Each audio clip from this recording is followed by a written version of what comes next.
लंका के महल में रानी मंदोदरी रावण के घाव पर लेप लगाती है। रावण दम पूर्वक कहता है कि यदि सूर्यास्त के कारण युद्ध विराम न होता तो आज उसके हाथों राम लक्ष्मण की मृत्यु निश्चित थी। मंदोदरी कहती है कि उसने सारथी से सुना है कि आज युद्ध में आप मूर्छित हो गए थे। मंदोदरी रावण से पूछती है कि यदि वो यह युद्ध कीर्ति और यश के लिए कर रहे हैं तो क्या उनकी यशगाथा कहने के लिए असुर जाति जीवित बचेगी? यदि वो यह युद्ध विजय के लिए कर रहे हैं तो उसकी विजय पताका उठाने के लिए कोई जीवित बचा है?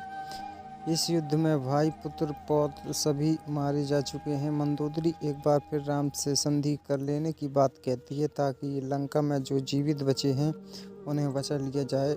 राम की छावनी में भी युद्ध स्थिति पर मंत्रणा होती है। सभी अगले दिन भीषण संग्राम होने का आकलन करते हुए रणनीति तैयार करते हैं। सुग्रीव छावनी में रात्रि पहरा बढ़ाने का निर्णय लेते हैं। वह जानते हैं कि रात्रि काल में निशाचरों की माया शक्ति बढ़ जाती है।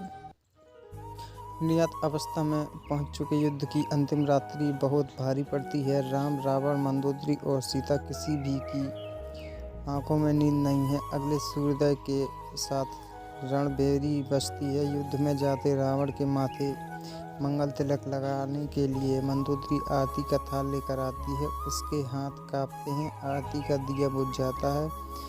थाल धरती पर गिर जाता है। रावण शिवलिंग के समक्ष जाकर कहता है कि महाकाल इन अपशगुनों के द्वारा उसे भयभीत करना चाहता है ताकि वह राम के समक्ष झुक जाए, किंतु वह अपनी शक्तियों के अहंकार को यूं न टूटने देगा। देवलोक में देवतागण चिंतित हैं कि पैदल नंगे पांव राम किस प्रकार रावण का सामना करेंगे। भगवान ब्रह्मा प्रकट होते हैं।